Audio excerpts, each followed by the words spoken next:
Hey everyone, I'm Prerna. I hope you all are doing great and staying healthy. तो मेरे junior ने मुझसे एक बात पूछी कि मैम कुछ बीएमएस में लास्ट मोमेंट पे रिवीजन के लिए कुछ टिप्स दीजिए। तो आज का वीडियो उसी के ऊपर होने वाला है। इस वीडियो में मैं आपके साथ शेयर करूंगी अपनी स्ट्रैटेजीज और अपनी टिप्स जो मैं लास्ट मोमेंट पे अपने रिवीजन करती थी हर सब्जेक्ट का।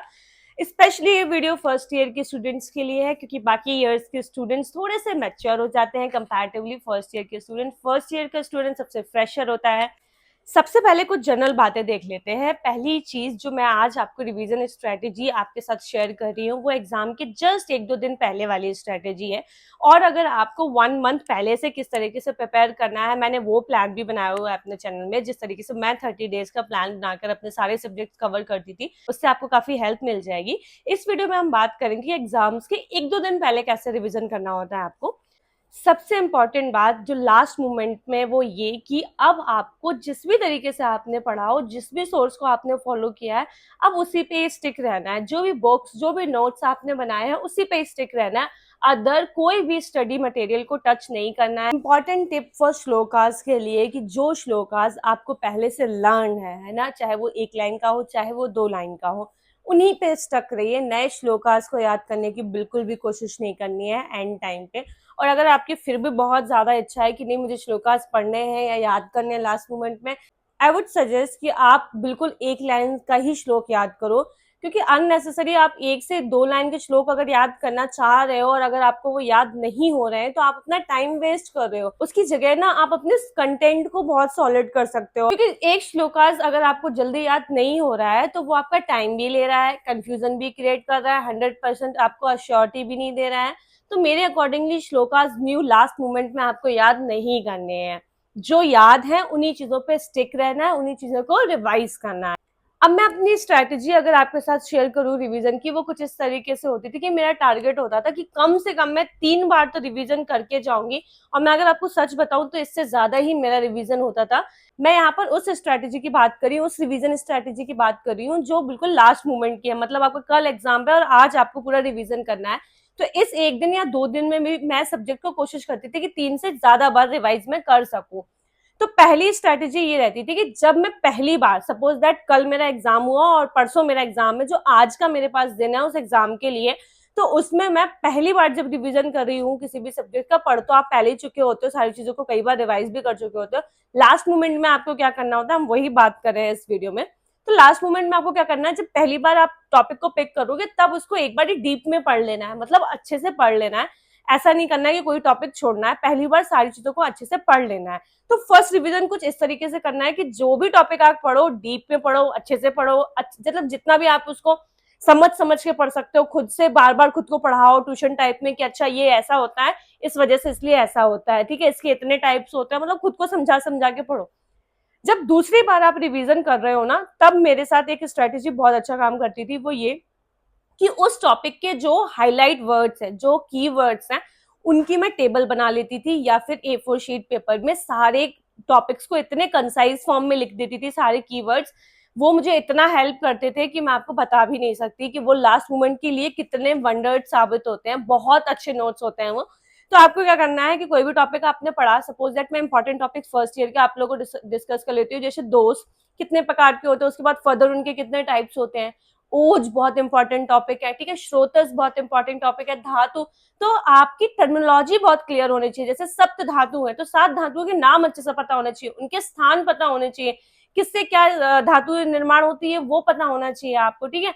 तो दोष के साथ भी उनके स्थान पता होना चाहिए, आत्मा मन है, ठीक है। तो कुछ बेसिक बहुत इंपॉर्टेंट टॉपिक है जो आपको फर्स्ट ईयर से लेकर फाइनल ईयर तक आएंगे, उन पे बहुत ज्यादा फोकस करना है आपको। तो उनकी जो टर्मिनोलॉजी होती है, ऐसे ही हर सब्जेक्ट की, हर एक टॉपिक की अपनी टर्मिनोलॉजी होती है और एग्जाम पॉइंट ऑफ व्यू से वो टर्मिनोलॉजी बहुत इंपॉर्टेंट होती है। अगर आप अपने एग्जाम में वो टर्मिनोलॉजी लिख रहे हो ना, आपको मार्क्स जरूर मिलेगा, भले ही थ्योरी आप थोड़ा बहुत ऊपर नीचे लिख दो, बट अगर आपने टर्मिनोलॉजी सही लिखी है तो आपको मार्क्स मिलेगा ही मिलेगा।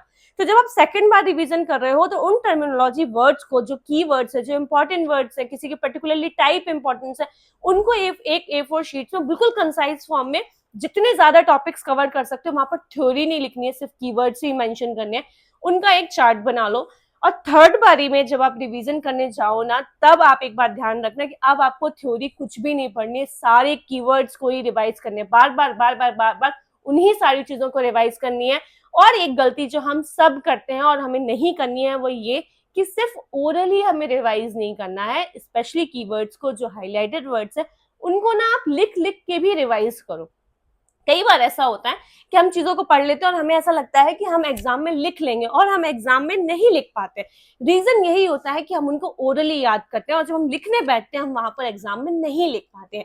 तो जब भी किसी चीज को पढ़ो, स्पेशली टर्मिनोलॉजी को मैं बोलूंगी, आप लिख के जरूर देख के जाना अपने एग्जाम में, वरना आप एग्जाम में पक्का कंफ्यूज हो जाओगे, वहां पर जाके भूल जाओगे। और एक कोट जो मैं आपको बताना चाहूंगी, क्योंकि हमें हमेशा डाउट होता है, ये मुझे भी बहुत डाउट होता है जब मैं पढ़ती हूँ और एग्जाम के लिए प्रिपेयर करती हूँ, तो मुझे ऐसा लगता है जैसे मुझे कुछ याद ही नहीं है, मुझे कुछ याद ही नहीं है। तब मैं अपने आप को ये कोट बोलती हूँ जो मैं आज आप लोगों को भी बता देती हूँ कि जब भी ये लगे कि मुझे कुछ याद ही नहीं हो रहा है, एक कोट याद रख लो ये बात कि नॉलेज वो होती है जब आप पढ़ के जितना आउटकम आपके पास रह जाता है वही एक्चुअल नॉलेज होती है। ये नॉलेज ये नहीं है कि आप रट्टाफिकेशन मार रहे हो कर रहे हो, नहीं, नॉलेज वो होती है जो उस टॉपिक से आपको लास्ट में मिलती है, जो आप लास्ट में उसको प्रेजेंट कर पाते हो, वो उसकी नॉलेज होती है। तो आपने जितना भी पढ़ा, आप ऐसा नहीं है कि आप पहली बार किसी टॉपिक को पढ़ रहे हो, तो ये कंफ्यूजन और ये डाउट अपने मन में लाना बंद करो कि मैं शायद भूल जाऊंगा या मैं नहीं लिख पाऊंगा। आई एम श्योर अगर आपने अच्छे से 1 ईयर प्रिपेयर किया हुआ है, अच्छे से पढ़ा हुआ है, इवन लास्ट के 2-3 मंथ्स भी अच्छे से प्रिपरेशन की हुई है अपने एग्जाम्स के लिए, आप एग्जामिनेशन हॉल में थ्योरी आराम से लिख जाओगे।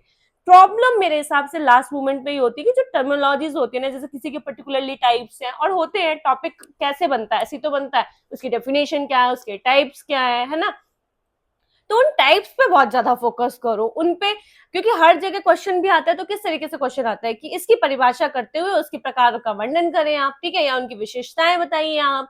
तो कुछ इंपॉर्टेंट टिप्स मैं दे देती हूँ, जैसे कुछ सब्जेक्ट्स ऐसे होते हैं या कुछ टॉपिक ऐसे होते हैं जो हम बार बार भूल जाते हैं, है ना, उनके नोट्स या उन टॉपिक्स को एक अलग से कॉपी में लिख लो, ताकि लास्ट मोमेंट पे, जैसे मेरी आदत तो हमेशा ये रहती थी, मेरा ये टारगेट रहता था कि मैं मॉर्निंग में उठ के प्रॉपर एक बारी पूरा रिवीजन करके जाऊं अपने सब्जेक्ट्स का।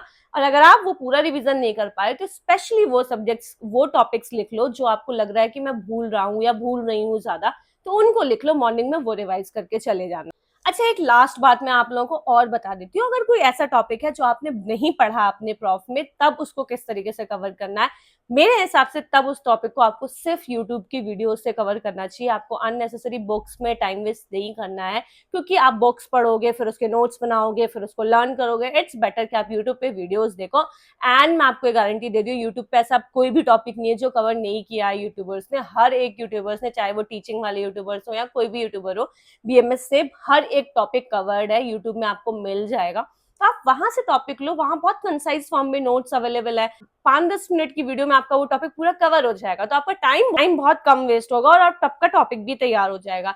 तो ये थी मेरे कुछ स्ट्रेटेजीज, टिप्स जो मैंने फॉलो करती थी अपने एग्जामिनेशन में। आई होप वो स्ट्रेटेजीज आपको भी हेल्प करें। अगर वीडियो पसंद आए तो वीडियो को लाइक कर देना, मेरे चैनल को सब्सक्राइब करो और अपने दोस्तों के साथ शेयर कर लेना। एंड ऑल्सो मेरे सारे स्टूडेंट ने फाइनल ईयर के इंपॉर्टेंट टॉपिक्स के बारे में पूछा है मुझसे, तो मैं उस पर सून वीडियोज डालने वाली हूँ, तो प्लीज स्टे ट्यून रहिएगा, बहुत जल्द वो वीडियोज भी आने वाले हैं। तो thank you for watching my channel, bye bye.